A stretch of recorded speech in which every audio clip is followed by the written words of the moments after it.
Hello friends, this is SV. Welcome to Adega Manch.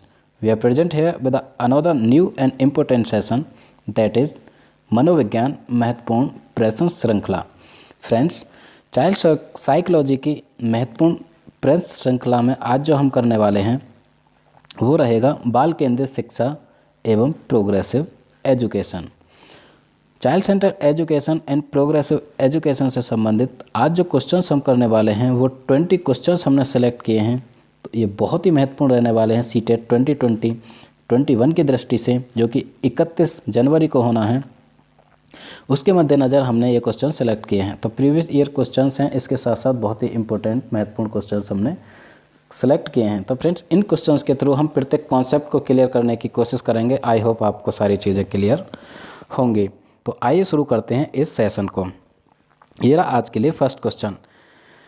The child centred education involves, यानी कि जो बाल केंद्रित शिक्षा है उसमें कौन सी चीज़ शामिल है?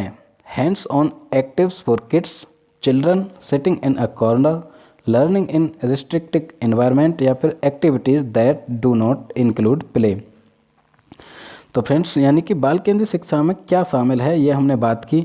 बच्चों के लिए हस्तपरक गतिविधियाँ, बच्चों का एक कोने में बैठना, प्रतिबंधित परिवेश में अधिगम, या फिर वे गतिविधियाँ जिनमें खेल शामिल नहीं होते हैं। तो फ्रेंड्स, यहाँ पे बाल केंद्रित शिक्षा में शामिल होने की बात करें तो यहाँ पे ए ऑप्शन बिल्कुल करेक्ट रहेगा। बच्चों के लिए हस्तपरक गतिविधियाँ अर्थात यानी कि hands on actives for kids, यानी कि बच्चे सक्रिय रूप से भागीदार रहें, एक्टिव रहें। इस तरह चाइल्ड सेंटर एजुकेशन कहता है। जब तक बच्चे शामिल नहीं होंगे किसी भी एक्टिविटी में, किसी भी गतिविधि में, बच्चे खुद से ज्ञान का निर्माण नहीं करेंगे तो वो कुछ भी नहीं सीख पाएंगे। तो क्वेश्चन नंबर फर्स्ट का ऑप्शन ए बिल्कुल करेक्ट रहेगा। ठीक है, इसके साथ चलते हैं हम क्वेश्चन नंबर 2। क्वेश्चन नंबर 2 ये रहा। क्वेश्चन नंबर 2 कहता है, ठीक, बच्चे प्रभावी रूप से सीखते हैं जब, यानी कि कब बच्चे प्रभावी रूप से सीख सकते हैं? शिक्षक कक्षा में होने वाली घटना व बच्चों को कराए, ठीक है, फिर या फिर वे पाठ्य पुस्तकों में दिए गए तथ्यों को याद कराए, या फिर वे श्याम पट पर अध्यापक के द्वारा लिखे गए उत्तरों की नकल करें, यानी कि स्टूडेंट्स तब वो सक्रिय रूप से सीख पाएंगे, या फिर वे विभिन्न गतिविधियों एवं कार्यों में सक्रिय रूप से भाग लें। ठीक है, यानी कि एक टीचर द्वारा कराए गए प्रत्येक गतिविधि एवं कार्य में सक्रिय रूप से भाग लें। तो फ्रेंड्स, यहाँ पे क्वेश्चन नंबर 2 का डी ऑप्शन बिल्कुल करेक्ट रहेगा, क्योंकि जब तक बच्चे स्कूल में या क्लास में कराई गई प्रत्येक गतिविधि या कार्य में सक्रिय रूप से भाग नहीं लेंगे, यानी कि वो एक्टिव नहीं रहेंगे, तब तक वो सीख नहीं पाएंगे, यानी कि उनकी जो लर्निंग है प्रभावी रूप से नहीं चल पाएगी। तो फ्रेंड्स, क्वेश्चन नंबर 2 का डी ऑप्शन बिल्कुल करेक्ट रहेगा। ठीक, अब हम चलते हैं क्वेश्चन नंबर 3। ये रहा क्वेश्चन नंबर 3, यानी कि तीसरा क्वेश्चन क्या कहता है? तीसरा क्वेश्चन कहता है, बाल केंद्रित शिक्षा का समर्थन निम्नलिखित में से किस विचारक द्वारा किया गया है? V.F. Skinner, John Dewey, Erik Erikson, या फिर चार्ल्स डार्विन। तो फ्रेंड्स, बाल केंद्रित शिक्षा, यानी कि बाल केंद्रित शिक्षा की जब भी हम बात करते हैं तो इनका समर्थन यानी कि जॉन डेवी करते हैं। ये कहते हैं कि बच्चे लर्निंग बाय डूइंग द्वारा, यानी कि बच्चे करके सीखें, ज्ञान का निर्माण खुद से करके सीखें। बच्चों को इस तरह से खुला छोड़ दिया जाए, वो ज्ञान का निर्माण खुद कर सकते हैं। ठीक है, तो इन्होंने जो बात की है लर्निंग बाय डूइंग की बात की है, इसलिए यहाँ पे क्वेश्चन नंबर 3 का बी ऑप्शन बिल्कुल करेक्ट रहेगा, यानी कि बाल केंद्रित शिक्षा का समर्थन करने वाले जो विचारक हैं वो हैं जॉन डेवी। ठीक, इसके साथ अब हम चलते हैं नेक्स्ट क्वेश्चन नंबर 4। चौथा क्वेश्चन ये रहा, द लेव school advocated bye John Dewey were examples of, यानी कि जॉन डेवी द्वारा जो लेव स्कूल समर्थित किए गए हैं, ठीक है, उनका एक उदाहरण क्या है? Factory school, progressive school, public school, या फिर कॉमन स्कूल।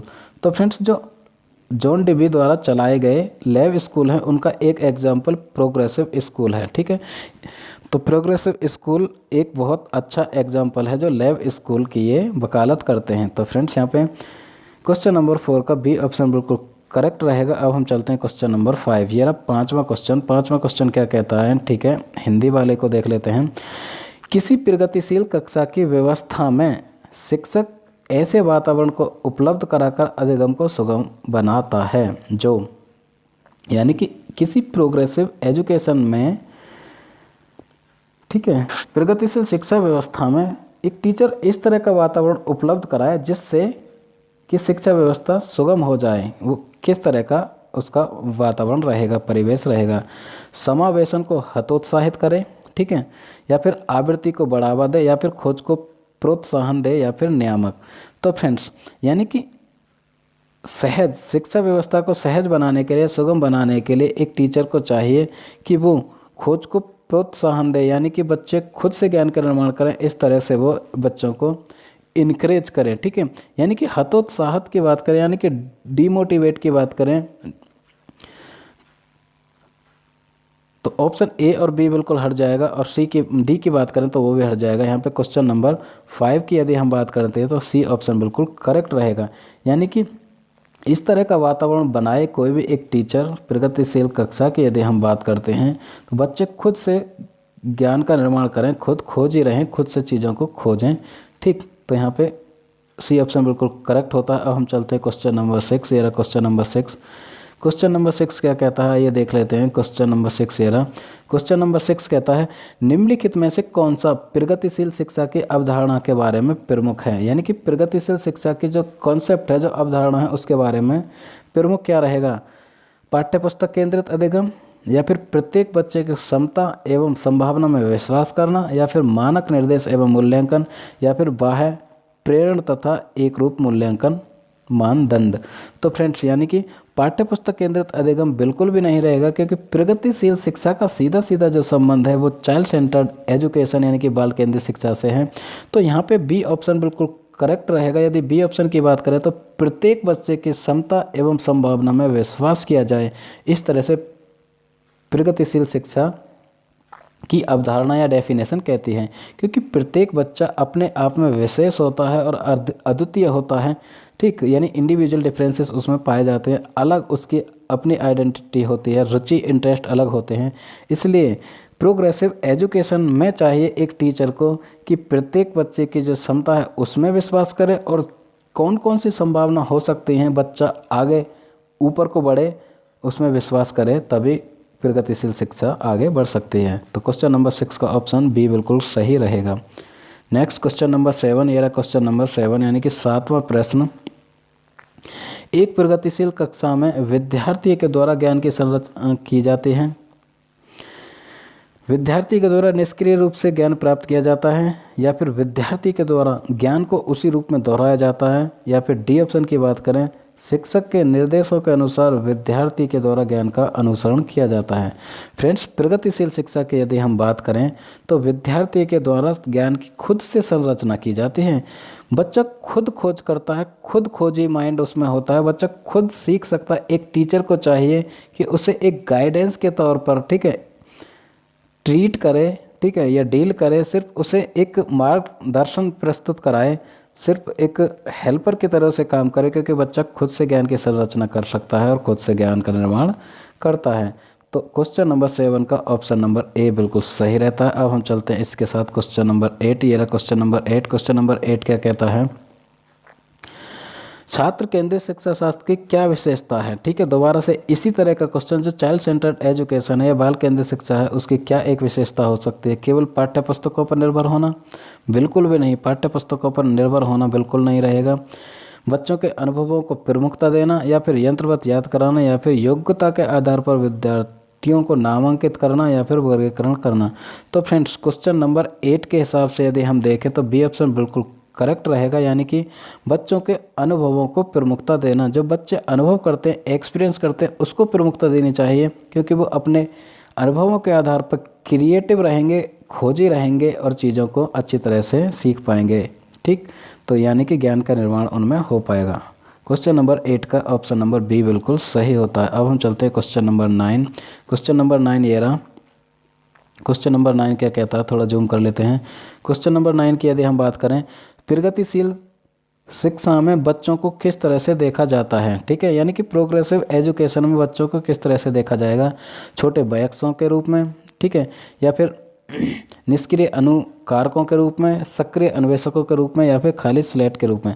तो फ्रेंड्स प्रगतिशील शिक्षा में बच्चों को सक्रिय यानी कि एक्टिव एक्टिव डिस्कवर के रूप में देखा जाएगा, बिल्कुल सक्रिय अन्वेषकों के रूप में, यानी कि एक्टिव एक्सप्लोरर। बच्चे खुद से एक्सप्लोर करें, खुद से ज्ञान का निर्माण करें, यानी कि बच्चे एक्टिव रहें, ठीक है, यानी कि सक्रिय अन्वेषकों के रूप में देखा जाएगा। तो फ्रेंड्स यहाँ पे क्वेश्चन नंबर 9 का ऑप्शन सी बिल्कुल सही रहेगा। अब हम चलते हैं question number 10। Child centered pedagogy means, यानी कि बाल केंद्रित शिक्षा शास्त्र की यदि हम बात करें तो उसका सीधा सीधा क्या मतलब रहेगा? शिक्षक द्वारा बच्चे को आदेश देना कि क्या किया जाना चाहिए। अच्छा जी, सिर्फ टीचर के आदेश को बच्चे सुनेंगे, इस तरह से बाल केंद्रित शिक्षा कहती है? बिल्कुल नहीं कहती। ऑप्शन ए बिल्कुल यहाँ से हट जाएगा। बच्चों के अनुभवों और उनकी आवाज़ को प्रमुखता देना, या फिर निर्धारित सूचना का अनुसरण करने में बच्चों को सक्षम बनाना, या फिर कक्षा में सारी बातें सीखने के लिए शिक्षक का आगे आगे होना, यानी कि शिक्षक का आगे आगे होना। तो फ्रेंड्स यहाँ पे बाल केंद्रित शिक्षा शास्त्र की यदि हम बात करें, ठीक है, यानी कि बाल केंद्रित शिक्षा की अवधारणा, डेफिनेशन या विशेषता से संबंधित बहुत सारे क्वेश्चंस बन सकते हैं। हमने जो सिलेक्ट किए हैं वो भी बहुत इंपॉर्टेंट हैं। तो फ्रेंड्स यानी कि बच्चों के अनुभवों और उनकी आवाज़ से मतलब यहाँ पे उनकी अभिव्यक्ति है, ठीक है, उसको प्रमुखता दी जानी चाहिए, तभी बच्चे अनुभव के आधार पर उनके व्यवहार में परिवर्तन आएगा, ज्ञान का निर्माण होगा और वो अभिव्यक्त कर पाएंगे। क्वेश्चन नंबर 10 का ऑप्शन नंबर बी बिल्कुल करेक्ट होता है। इसके साथ चलते हैं हम नेक्स्ट क्वेश्चन नंबर 11। ये रहा क्वेश्चन नंबर 11। क्वेश्चन नंबर 11 करने से पहले फ्रेंड्स, ये जो बाल केंद्रित शिक्षा से संबंधित हम क्वेश्चंस करा रहे हैं, इसमें प्रत्येक क्वेश्चन के साथ हम कॉन्सेप्ट को क्लियर कराने की कोशिश कर रहे हैं। फ्रेंड्स यदि आपको थोड़ी सी भी हेल्प मिलती है तो हमारे इस सेशन को लाइक करें, कमेंट करें, अपने फ्रेंड्स के साथ शेयर करें। यदि अभी तक आपने हमारा चैनल अधिगम मंच सब्सक्राइब नहीं किया तो सब्सक्राइब करें, ठीक है, क्योंकि इन क्वेश्चंस की हेल्प से आपकी अंडरस्टैंडिंग बेहतर बने और सीटेट में आप सीडीपी में बाल मनोविज्ञान में अच्छी तरह से स्कोर कर पाएँ, मैं ऐसी आशा करता हूँ। फ्रेंड्स यदि आप नए हैं तो हमारे इस चैनल अधिगम मंच को सब्सक्राइब करें और अपने फ्रेंड्स से भी कहें क्योंकि वो हमारे चैनल को सब्सक्राइब करें, ठीक। इसके साथ अब हम चलते हैं नेक्स्ट क्वेश्चन नंबर 11। ये रहा क्वेश्चन नंबर 11, यानी कि 11वां क्वेश्चन क्या कहता है? प्रगतिशील कक्षा के बारे में निम्नलिखित में से कौन सा कथन बनाता शिक्षा है, ठीक है। दोबारा से देखते हैं, प्रगतिशील कक्षा के बारे में निम्नलिखित में से कौन सा कथन बनाता है या बनता है, ठीक है, कि शिक्षा स्वयं ही जीवन है। इस तरह से देखिए कि एजुकेशन इज लाइफ इटसेल्फ, शिक्षा खुद में ही एक जीवन है। प्रगतिशील शिक्षा इस तरह से विश्वास करती है। तो कौन सा ऑप्शन बिल्कुल करेक्ट रहेगा? स्कूल शिक्षा को यथासंभव लंबे समय तक जारी रखना चाहिए, यानी कि ये इस चीज़ की वकालत करता है या इसका संदर्भ इस तरह से रहेगा। या फिर स्कूलों की आवश्यकता नहीं है, बच्चे अपने जीवन के अनुभवों से खुद सीख लेते हैं। या फिर स्कूलों में शिक्षा सामाजिक और प्राकृतिक दुनिया को प्रतिबिंबित करे, या फिर जीवन सच्चा शिक्षक है। तो फ्रेंड्स यानी कि शिक्षा स्वयं ही जीवन है, ये जो सेंटेंस है, ये जो स्टेटमेंट है, ये जो बात करता है, ये बात करता है ऑप्शन नंबर सी बिल्कुल सही रहेगा यहाँ पे, क्योंकि स्कूलों में जो शिक्षा है सामाजिक और प्राकृतिक दुनिया को प्रतिबिंबित करें। किसी बच्चे को जब हम एजुकेशन दे रहे हैं, उसको शिक्षा दे रहे हैं, तो उसकी रियल लाइफ, उसकी समाज, उसकी सोसाइटी और उसकी प्राकृतिक दुनिया को प्रतिबिंबित करें, यानी कि उसकी रियल लाइफ बेस्ड उसकी एजुकेशन होनी चाहिए। सिर्फ किताबी ज्ञान उसे नहीं दिया जाना चाहिए, सिर्फ रोट मेमोराइजेशन नहीं कराया जाना चाहिए। बच्चे अपने दैनिक जीवन में कौन कौन सी चीज़ें एक्सपीरियंस करते हैं, कौन कौन सी चीज़ों समस्याओं से वो जूझते हैं, ठीक है, या उनके फ्यूचर में कौन कौन सी दिक्कतें आने वाली हैं, तो उनकी एजुकेशन में, उनकी शिक्षा व्यवस्था में उनके सामाजिक परिप्रेक्ष्य को ध्यान में रखते हुए उनके प्राकृतिक दुनिया को भी प्रतिबिंबित किया जाना चाहिए, ठीक है। क्योंकि जब तक एजुकेशन सिस्टम या एजुकेशन व्यवस्था या फिर शिक्षा व्यवस्था उनकी रियल लाइफ को प्रतिबिंबित नहीं करेगी, उनकी रियल लाइफ बेस्ड नहीं रहेगी, तो वो ऊब जाएंगे, बोर हो जाएंगे, कुल मिला के वो इंटरेस्ट नहीं ले पाएंगे। तो कुल मिला के एजुकेशन इज लाइफ इटसेल्फ का मतलब सीधा सीधा हो जाता है कि बच्चों के लिए उनकी सामाजिक रियल लाइफ बेस्ड या प्राकृतिक दुनिया को प्रतिबिंबित करे उनकी शिक्षा व्यवस्था। क्वेश्चन नंबर 11 का ऑप्शन नंबर सी बिल्कुल करेक्ट होता है। अब हम चलते हैं नेक्स्ट क्वेश्चन नंबर 12, यानी कि 12वां क्वेश्चन। 12वां क्वेश्चन क्या कहता है, आइए देखते हैं। 12वां क्वेश्चन कहता है प्रगतिशील शिक्षा निम्नलिखित में से किस कथन से संबंधित है? जो प्रगतिशील शिक्षा है, प्रोग्रेसिव एजुकेशन है, उसका संबंध निम्नलिखित में से कौन से किससे है?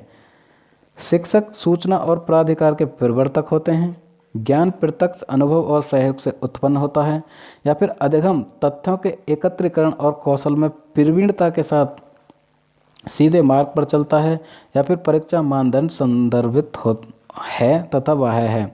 तो फ्रेंड्स, प्रगतिशील शिक्षा के संबंधित है वो जो कथन रहेगा वो रहेगा यानी कि बी ऑप्शन। ज्ञान जो होता है वो प्रत्यक्ष अनुभव और सहयोग से उत्पन्न होता है। इसका सीधा सीधा मतलब ये हुआ कि बी ऑप्शन की यदि हम बात करें, knowledge is generated through direct experience, ठीक है, एंड कोलैबोरेशन, यानी बच्चे खुद के जो डायरेक्ट एक्सपीरियंस करते हैं, खुद अनुभव करते हैं, उससे जो नॉलेज है, बच्चों का ज्ञान है, उसका निर्माण होता है। इसके साथ साथ कोलैबोरेशन यानी कि सहयोग की भावना से आपस में पीयर्स के थ्रू, अपने एल्डर्स के थ्रू, अपने पेरेंट्स के थ्रू वो सारी चीज़ें सीखते हैं, उनमें नॉलेज आती है और वो ज्ञान का निर्माण करते हैं। तो क्वेश्चन नंबर 12 का ऑप्शन नंबर बी बिल्कुल सही होता है। चलते हैं क्वेश्चन नंबर 13 यानी कि ये रहा 13वां question. Child centered pedagogy means यानी कि बाल केंद्रित शिक्षा का सीधा सीधा मतलब क्या है, ये पूछा गया है। तो फ्रेंड्स, इस तरह के कई क्वेश्चन हैं और कई बार पूछे गए हैं, बहुत इंपॉर्टेंट हैं। फ्रेंड्स, इन क्वेश्चन से आपकी अंडरस्टैंडिंग बेहतर बनती है, थोड़ी सी भी हेल्प मिलती है, तो हमें बताएं कमेंट बॉक्स में, और हमारे सेशन को लाइक करें, कमेंट करें, और अपने फ्रेंड्स के साथ इस वीडियो को ज़रूर से ज़रूर शेयर करें। यदि अभी तक आपने हमारा चैनल सब्सक्राइब नहीं किया है तो सब्सक्राइब करें। इसके साथ 13वां क्वेश्चन यानी कि 13वां प्रश्न, बाल केंद्रित शिक्षा शास्त्र का अर्थ है बच्चों को नैतिक शिक्षा देना, ठीक है। बाल केंद्रित शिक्षा का सीधा सीधा अर्थ क्या है? बच्चों को नैतिक शिक्षा देना, या फिर बच्चों को शिक्षक का अनुगमन और अनुसरण करने के लिए कहना, या फिर बच्चों की अभिव्यक्ति और उनकी सक्रिय भागीदारी को महत्व देना, या फिर ऑप्शन नंबर डी कहता है बच्चों को पूर्ण रूप से स्वतंत्रता देना। तो फ्रेंड्स, बाल केंद्रित शिक्षा शास्त्र की यदि हम बात करें तो बच्चों की अभिव्यक्ति और उनकी सक्रिय भागीदारी को महत्व दिया जाना चाहिए। सी ऑप्शन बिल्कुल सही बात करता है, क्योंकि बच्चे जब तक स्वतंत्र नहीं होंगे, खुद से अपने विचारों को अभिव्यक्त नहीं कर पाएंगे, ठीक है, सक्रिय भागीदार नहीं रहेंगे यानी कि एक्टिव नहीं रहेंगे, क्लास में जितनी भी एक्टिविटी हो रही हैं उनमें भागीदारी नहीं निभाएंगे, तब तक वो सीख नहीं पाएंगे, या इस तरह के इससे इतर अलग जो एजुकेशन सिस्टम रहेगा उसे हम बाल केंद्रित शिक्षा नहीं कह सकते। तो फ्रेंड्स, बाल केंद्रित शिक्षा की यदि हम बात करें तो बच्चों की अभिव्यक्ति और उनकी सक्रिय भागीदारी को महत्व दिया जाना चाहिए। क्लियर? अब हम चलते हैं क्वेश्चन नंबर 14 यानी कि ये रहा 14वां क्वेश्चन। 14वां क्वेश्चन क्या कहता है? हाँ जी, 14वां क्वेश्चन कहता है निम्नलिखित में से कौन सा विकल्प प्रगतिशील शिक्षा का सबसे अच्छा वर्णन करता है? ठीक है, तो सारे के सारे जो क्वेश्चंस हैं इस तरह से पूछे गए हैं, ठीक, यानी कि कुल मिला के कॉन्सेप्ट क्लियर किया गया है जो प्रगतिशील शिक्षा और चाइल्ड सेंटर्ड एजुकेशन का, ठीक है। डिफरेंट डेफिनेशंस को ऑप्शन में दिया गया है और उसके साथ संबंध बिठाने के लिए आपसे पूछा गया है। तो देखिए यहाँ पे प्रगतिशील शिक्षा का सबसे अच्छा वर्णन क्या है, ठीक है, सबसे अच्छा वर्णन क्या है? करके सीखना, परियोजना विधि, सहयोग से सीखना, ठीक है, या फिर थीमेटिक इकाई, नियमित इकाई परीक्षण, या फिर रैंकिंग। सी ऑप्शन की बात करें तो व्यक्तिगत अधिगम, क्षमता समूह बनाना या छात्रों की लेबलिंग, या फिर परियोजना विधि, क्षमता समूह बनाना, या फिर रैंकिंग।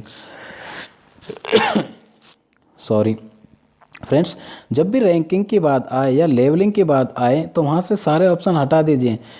जब भी हम प्रगतिशील शिक्षा की बात करें, उनमें ज्ञान के निर्माण की बात करें, तो बच्चों के साथ हम उनकी रैंकिंग नहीं कर सकते। बच्चों को रैंक के द्वारा उनमें कोई कंपटीशन नहीं करा रहे हैं। बच्चों को यदि हम ग्रेड दे रहे हैं, उनको नंबर दे रहे हैं, उनकी रैंकिंग कर रहे हैं, उनके लेवलिंग कर रहे हैं, तो उनको हम नकारात्मक वे में ले जा रहे हैं। कुल मिला के हम ज्ञान का निर्माण ना करा के उनमें एक कॉम्पिटिटिव भावना का विकास कर रहे हैं। तो यहाँ पे इस क्वेश्चन के हिसाब से ऑप्शन नंबर ए बिल्कुल करेक्ट रहेगा, यानी कि learning by doing, project method and collaborate learning, यानी कि करके सीखना, परियोजना विधि और सहयोग से सीखना, कुल मिला के प्रगतिशील शिक्षा का सबसे अच्छा वर्णन रहेगा, ठीक है, यानी कि learning by doing, project method या फिर कोऑपरेटिव लर्निंग, ठीक। क्वेश्चन नंबर 14 का ए ऑप्शन बिल्कुल करेक्ट होता है, ठीक। अब हम चलते हैं क्वेश्चन नंबर 15। 15वां क्वेश्चन क्या कहता है उसे देख लेते हैं। ये रहा क्वेश्चन नंबर 15। प्रगतिशील शिक्षा में अपरिहार्य है कि कक्षा कक्ष शिक्षक के पूर्ण नियंत्रण में होता है, जिसमें वह अधिनायकवादी होता है। प्रगतिशील शिक्षा की यदि हम बात करें तो उसमें जो क्लासरूम है एक टीचर के नियंत्रण में होता है, बिल्कुल नहीं होता जी, बिल्कुल भी नहीं होता। चाइल्ड सेंटर्ड या प्रगतिशील एजुकेशन की अब भी हम बात करें तो उसमें बच्चा केंद्र बिंदु होता है। बच्चे को देखते हुए सारी की सारी चीज़ें की जाती हैं, चाहे वो किसी तरह की एक्टिविटी हो, पाठ्य पुस्तक का निर्माण हो, किसी भी सिलेबस का निर्माण हो, या कोई भी ज्ञानवर्धक चीज़ दी जाए। तो फ्रेंड्स यानी कि एक टीचर अधिनायक नहीं हो सकता, लीडर नहीं हो सकता। लोकतांत्रिक होता है और समझने के लिए बच्चों को पर्याप्त स्थान दिया जाता है। जो कक्षा कक्ष होता है प्रगतिशील कक्षा कक्ष यानी कि क्लासरूम, वो लोकतांत्रिक होता है, उसका वातावरण समझने के लिए बच्चों को पर्याप्त स्थान दिया जाता है। सी की बात करें सत्तावादी होता है, जहाँ शिक्षक आदेश देता है और शिक्षार्थी चुपचाप अनुसरण करते हैं। बिल्कुल भी नहीं भाई, चुपचाप से मतलब नहीं है, यानी कि सत्तावादी भी नहीं होता। सबके लिए मुक्त होता है, जिसमें शिक्षक अनुपस्थित रहें। शिक्षक अनुपस्थित रहेंगे तो एजुकेशन सिस्टम कहाँ से चल पाएगा। तो कुल मिला के हमने देखा कि ऑप्शन नंबर बी बिल्कुल करेक्ट रहेगा, यानी कि प्रगतिशील शिक्षा की यदि हम बात करें तो उसका जो क्लासरूम है, उसका कक्षा कक्ष है, लोकतांत्रिक होता है, उसका वातावरण डेमोक्रेटिक होता है। इसके साथ साथ बच्चों को समझने के लिए पर्याप्त स्थान दिया जाता है। स्थान से मतलब पर्याप्त समय दिया जाता है। तो क्वेश्चन नंबर 15 का ऑप्शन नंबर बी बिल्कुल सही होता है। इसके साथ क्वेश्चन नंबर 16वां क्वेश्चन क्या कहता है उसे देखते हैं। क्वेश्चन नंबर 16, प्रगतिशील शिक्षा के संदर्भ में समान शैक्षिक अवसर से अभिप्राय है कि सभी छात्र समान शैक्षिक अवसर यानी कि बच्चों के लिए समान अवसर प्रदान किए जाए। प्रत्येक बच्चे के लिए शिक्षा का समान अधिकार हो, समान रूप से शिक्षा दी जाए। इसका क्या मतलब है? किसी भी जाति, पंथ, रंग, क्षेत्र व धर्म के होते हुए भी समान शिक्षा प्राप्त करें, या फिर समान शिक्षा पाने के लिए अपनी क्षमता को सिद्ध कर सकें, या फिर बिना किसी भेदभाव के समान पद्धतियों व सामग्रियों से शिक्षा प्राप्त करें, या फिर ऐसी शिक्षा पाएं जो उनके लिए अनुकूलतम हो। तो फ्रेंड्स यानी कि प्रगतिशील शिक्षा में समान शैक्षिक अवसर का सीधा सीधा संबंध है कि किसी भी बच्चे को उसके जाति, उसके पंथ, उसके धर्म, उसके रंग, उसके क्षेत्र आदि, उसकी भाषा आदि के द्वारा उसमें किसी तरह का उनके साथ भेदभाव नहीं किया जाए, क्योंकि प्रत्येक बच्चे का हक है कि वो एजुकेशन प्राप्त करे, वो शिक्षा व्यवस्था में शामिल हो। ठीक है, यानी कि प्रत्येक बच्चे को, चाहे वो किसी वर्ग विशेष से आए, अमीर हो गरीब हो, यानी कि उसको शिक्षा का समान अवसर दिया जाना चाहिए किसी बिना भेदभाव के। क्वेश्चन नंबर 16 का ऑप्शन ए बिल्कुल सही होता है। अब हम चलते हैं नेक्स्ट क्वेश्चन नंबर 17। ये रहा 17वां क्वेश्चन। फ्रेंड्स 20 क्वेश्चन जल्दी से पूरे कर लेते हैं। बाल केंद्रित शिक्षा के लिए निम्नलिखित में से कौन सा कारक आधार है? चाइल्ड सेंटर एजुकेशन का जो बेस है वो निम्नलिखित में से कौन सा है? व्यक्तिगत अंतर, बाल अधिकार, बच्चों की निःशुल्क और अनिवार्य शिक्षा का अधिकार अधिनियम यानी कि आरटीई एक्ट 2009 ये वाला, या फिर हम बात करें सभी बच्चे सभी संदर्भों में समान होते हैं। बिल्कुल नहीं होता जी, बिल्कुल भी नहीं होता। सभी बच्चे सभी संदर्भों में समान कैसे हो सकते हैं? क्योंकि उनमें इंडिविजुअल डिफरेंसेस होता है। यदि आरटी एक्ट की बात करें, आरटीई एक्ट 2009, ठीक है, तो ये भी आधार नहीं है। इससे पहले यदि हम बात करें तो फ्रेंड्स ए ऑप्शन बिल्कुल करेक्ट रहेगा। इस क्वेश्चन को आप गांठ बांध लीजिए, नोट कर लीजिए। बाल केंद्रित शिक्षा का यदि बेस की बात करें तो व्यक्तिगत अंतर, यानी कि प्रत्येक बच्चे में अपनी अलग इंडिविजुअल डिफरेंस, व्यक्तिगत विभिन्नता पाई जाती है, अपनी अलग आइडेंटिटी होती है। इसलिए ही बाल केंद्रित शिक्षा का निर्माण हुआ है, क्योंकि प्रत्येक बच्चे को हम एक लाठी से नहीं हाँक सकते। लाठी से हाँकने से मतलब एक पद्धति प्रत्येक बच्चे पे अप्लाई नहीं हो सकती क्लास के अंतर्गत जितने भी बच्चे बैठे हैं। इसलिए उनके इंडिविजुअल डिफरेंसेस, उनके व्यक्तिगत विभिन्नता, उनकी रुचि, उनके इंटरेस्ट, उनकी क्षमता को मद्देनज़र रखते हुए एक टीचर को चाहिए कि वो बाल केंद्रित शिक्षा का अनुपालन करे और प्रत्येक बच्चे को उनके हिसाब से, उनके इंटरेस्ट, उनकी रुचि के हिसाब से पाठ्यक्रम, पाठ्यवस्तु और पद्धति का अनुपालन करें। ठीक है, या उनका यूज करें। तो यहाँ पे क्वेश्चन नंबर 17 का ए ऑप्शन बिल्कुल करेक्ट होता है। ठीक, 17 के बाद 18 यानी कि 18वां क्वेश्चन की तरफ चलते हैं। 18वां क्वेश्चन कहता है व्यक्तिगत शिक्षा कार्यक्रम की योजना स्पेस के संदर्भ में बनाई जाती है। व्यक्तिगत शिक्षा कार्यक्रम की योजना की यदि हम बात करें तो वो किस संदर्भ में बनाई जाती है? बाल केंद्रीय शिक्षा कार्यक्रम के संदर्भ में, या फिर मुक्त विद्यालय शिक्षा कार्यक्रम के संदर्भ में, या फिर ई अधिगम शिक्षा कार्यक्रम के संदर्भ में, या फिर विशेष शिक्षा कार्यक्रम के संदर्भ में। तो फ्रेंड्स व्यक्तिगत शिक्षा कार्यक्रम की योजना की यदि हम बात करें तो वो जो बनाई जाती है विशेष शिक्षा कार्यक्रम के संदर्भ में बनाई जाती है, क्योंकि इस तरह से विशेष शिक्षा उनको प्रदान की जाए। ठीक, क्वेश्चन नंबर 18 का डी ऑप्शन बिल्कुल करेक्ट होता है। अब हम चलते हैं नेक्स्ट क्वेश्चन नंबर 19। ये रहा क्वेश्चन नंबर 19, 19वां क्वेश्चन इस सेशन का। एक शिक्षार्थी केंद्रित कक्ष में अध्यापिका करेगी, यानी कि एक टीचर, चाइल्ड सेंटर्ड एजुकेशन में एक टीचर क्या करेगा या फिर उसे क्या करना चाहिए। आप यदि टीचर बनकर जाते हैं, ठीक, तो आप क्या करेंगे? अधिगम को सुगम बनाने के लिए बच्चों को एक दूसरे के साथ अंकों के लिए मुकाबले करने के लिए प्रोत्साहित करेंगे। बच्चों से कहेंगे कि आप कौन ज़्यादा अंक लाएगा उस हिसाब से उनका कंपटीशन कराएंगे, मुकाबला कराएंगे। तो फ्रेंड्स अंक, रैंकिंग, लेवलिंग की हमने लास्ट क्वेश्चन में बात की। इस तरह की कोई बात तो आए तो उस ऑप्शन को बिल्कुल हटा दीजिए। चाइल्ड सेंटर्ड एजुकेशन में ऐसा बिल्कुल नहीं चलता। सेंटर में सिर्फ बच्चा रहेगा, उसके इंटरेस्ट रहेगी, उसकी रुचि रहेगी, उसकी पूरी आज़ादी रहेगी, उसकी एक्टिवनेस रहेगी, उसकी सक्रिय भागीदारी रहेगी। अंकों के साथ कोई कंपटीशन नहीं रहेगा, तो ऑप्शन ए बिल्कुल हट जाता है। बी की बात करें, वे अपने विद्यार्थियों से जिस प्रकार की अपेक्षा करती है उसे प्रदर्शित करना और तब बच्चों को वैसा करने के लिए दिशा निर्देश देना। तो फ्रेंड्स यानी कि जिस तरह से कोई भी टीचर वो अपेक्षा करती है जिस बच्चे से, उसके लिए दिशा निर्देश करना, या वो कहे कि इस तरह से वो उसका प्रदर्शन करें। तो फ्रेंड्स यहाँ पे बी ऑप्शन भी हट जाएगा। ऐसा बिल्कुल नहीं है कि जिस तरह से जितनी अपेक्षा हम किसी बच्चे से रखते हैं उनको वो पूरा कर पाए, या फिर बच्चों को अपेक्षा रखने का तो चाइल्ड सेंटर्ड एजुकेशन में मतलब ही नहीं बनता, क्योंकि प्रत्येक बच्चा अपनी अलग पहचान रखता है, विशेष होता है, अलग अलग अपनी उसकी क्षमता होती है। तो हमारी प्रत्येक अपेक्षा पर वो खरा नहीं उतर सकता। ठीक है, सी ऑप्शन की बात करें, इस प्रकार की पद्धति को नियोजित करना जिसमें शिक्षार्थी अपने स्वयं के अधिगम के लिए पहल करने में प्रोत्साहित हों। या फिर डी ऑप्शन की बात करें, मुख्य तत्वों की व्याख्या करने के लिए व्याख्यान पद्धति का प्रयोग करना और बाद में विद्यार्थियों का उनकी सजगता के लिए आकलन करना। तो फ्रेंड्स यहाँ पे सी ऑप्शन बिल्कुल करेक्ट रहेगा, यानी कि एक टीचर को चाहिए कि वो इस तरह की पद्धति नियोजित करे, इस तरह की पद्धतियों का नियोजन करे, यानी कि योजना बनाए जिससे विद्यार्थी स्वयं के अधिगम के लिए पहल कर सकें। यानी बच्चे सीखने के लिए खुद पहल कर सके कि वो खुद सीखेंगे, वो खुद एक्टिव रहें। इस तरह की जो टीचिंग यानी कि पद्धति हैं उनका निर्माण करें, उनकी योजना बनाए, प्रत्येक बच्चे के लिए अलग अलग तरह से पढ़ाए। ठीक है, उनकी टीचिंग की जाए, डिफरेंट किसी भी तरह की पद्धति, चाहे वो टीचिंग ऐड हों, ऑडियो विजुअल ऐड हों, उन सब का यूज करें। ठीक, यानी कि बच्चे खुद स्वयं से सीखें, खुद पहल करें और वो खुद ज्ञान का संवर्धन कर सकें। क्वेश्चन नंबर 19 का ऑप्शन नंबर सी बिल्कुल सही रहेगा। ठीक, इसके साथ इस सेशन का लास्ट क्वेश्चन 20वां क्वेश्चन क्या कहता है उसे देख लेते हैं भाई। शिक्षक विश्वास करता है कि प्रत्येक बच्चा अद्वितीय तथा विशेष होता है, इसलिए वह उन्हें उनकी अपनी शिक्षा तथा विकास में सक्रिय रूप से सम्मिलित करता है, वह अपनाता है।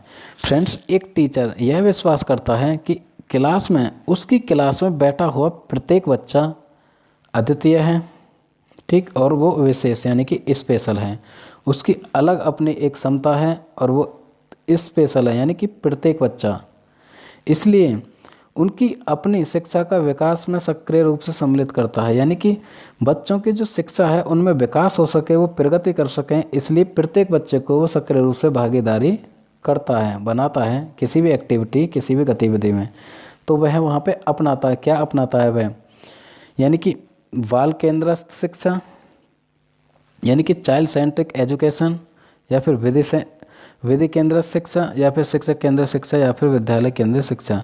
तो फ्रेंड्स, इस स्थिति में यदि वो बच्चों के लिए यह विश्वास करता है कि वो प्रत्येक बच्चा डिफरेंट है, प्रत्येक बच्चा विशेष है, अद्वितीय है, तो वो यानी कि चाइल्ड सेंट्रिक एजुकेशन यानी कि वो बाल केंद्रित शिक्षा अपनाता है। कौन सी? वो अपनाता है यानी कि बाल केंद्रित शिक्षा। तो फ्रेंड्स, ये था क्वेश्चन नंबर 20 इसका ए ऑप्शन बिल्कुल करेक्ट होता है। आई होप यहाँ से सारी चीज़ें आपको क्लियर हुए होंगी।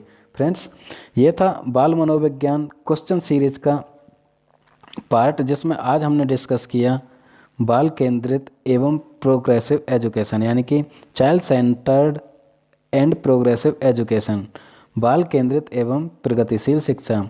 इसमें हमने 20 क्वेश्चन डिस्कस किए। यहाँ से आपको सारी चीज़ें क्लियर हुए होंगी।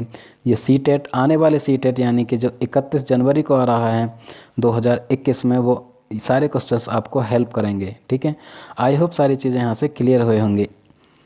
यदि आपको थोड़ी भी हेल्प मिलती है तो लाइक करें, कमेंट करें और अपने फ्रेंड्स के साथ शेयर करें। यदि आप नए हैं तो हमारे चैनल अधिगम मंच को सब्सक्राइब करें।